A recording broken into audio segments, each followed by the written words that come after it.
대한민국 국민 모두가 승리하는 그날까지.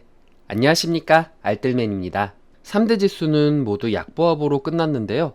다우, S&P 500은 마이너스 0.39, 마이너스 0.75% 하락을 했고요. 나스닥은 마이너스 1.03% 하락을 했습니다.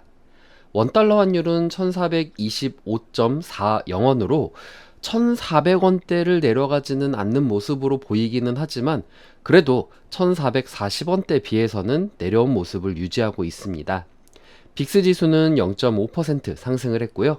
2년물, 10년물, 30년물 금리 모두 상승을 했습니다. MSCI 코리아 ETF 지수는 변함이 없이 51.82로 마감이 되었고요. 달러 인덱스는 0.79% 상승을 했습니다. 먼저 특징적인 주식들은 메타가 있습니다. 지난주 실적 부진의 여파로 추가적으로 하락을 했는데요. 이러한 하락으로 인해 알파벳, 애플, 마이크로소프트까지 영향을 주고 있는 중입니다. 메타는 마이너스 6.09% 하락 마감을 했습니다. 오펙이 향후 수십 년간 석유 수요가 증가할 것이다 라고 전망을 하고 석유 및 에너지 회사에 대한 수조 달러의 투자가 필요하다 라고 발표한 후에 석유 및 에너지 회사들의 주가가 상승을 했는데요. 코테라 에너지는 3.42% 상승, 다이아몬드백은 2.14% 상승, 옥시덴탈은 1.06% 상승을 했습니다. 10월 시카고 PMI 지수는 45.2로 지난달 45.7과 예상치 47을 하회했습니다. 경제지표의 부진, 특히 시카고 PMI의 수치가 2개월 연속 50을 밑돌면서 위축 국면을 보여주고 있고 이번 FOMC 회의가 오늘부터 진행이 되는 부분에 있어서 투자자들은 조심하며 증시를 바라보고 있는 중입니다. 또한 지수에 영향을 준 것은 유로존의 19개국의 평균 소비자 물가 상승률이 전년도 대비해서 10.7% 상승으로 사상 최고치를 경신했다라는 소식이 전해지면서입니다. 이는 1997년 유럽 물가 통계 집계 이후의 최고치이면서 지난해 11월부터 12개월간 연속적으로 최고치를 경신하고 있는 중입니다. 이로 인해 연준의 통화 정책이 더 강화되는 것은 아닌지 우려가 생기고 있는 중입니다. 오늘부터 연준의 FOMC 회의가 시작되는데요.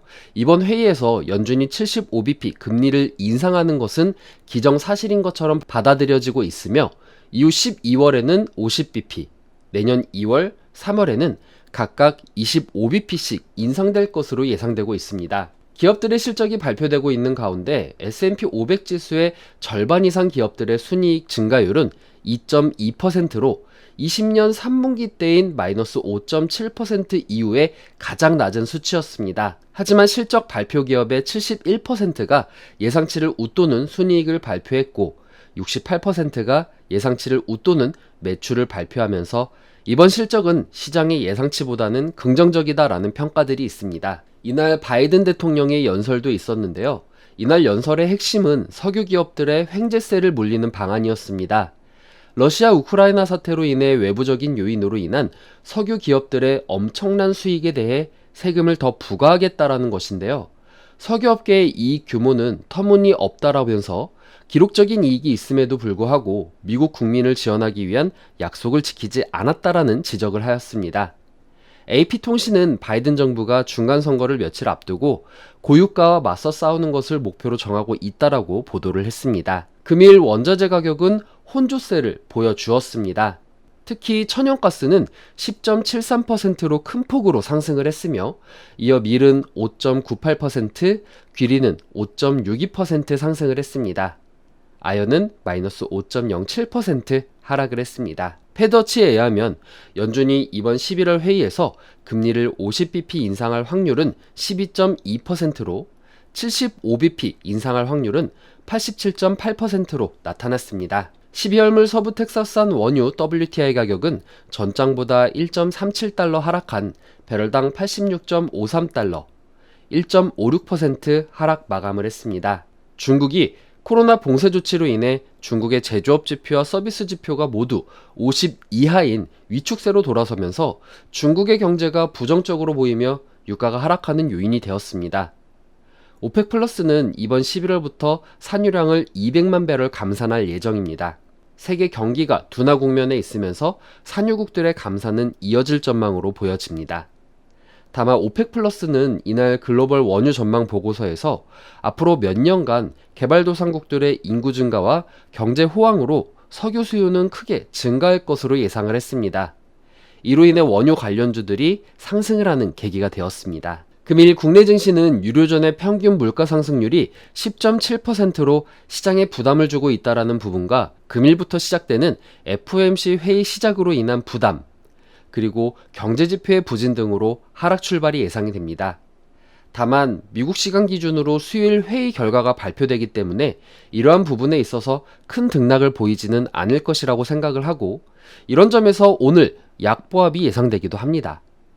또한 회의가 끝나고 예상치대로 금리가 75bp 확정 이후에 12월 50bp, 내년 2월 3월에 25bp씩 전망대로 간다라고 하면 증시가 안도감으로 상승할 수도 있는 부분이기는 하지만, 연준이 아직도 고인플레이션을 언급하면서 12월과 내년도에도 고강도 긴축에 대한 언급을 정말 만약에 한다라고 하면 이는 예상치에서 벗어난 결과이기 때문에 증시가 힘을 못 받는 상황이 생길 수도 있습니다.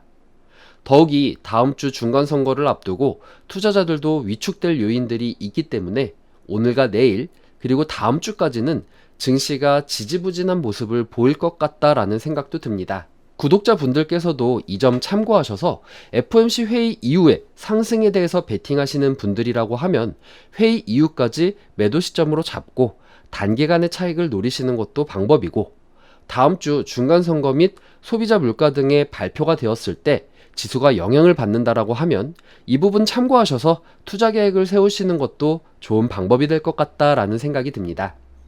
오늘 하루도 행복한 하루 되시고요.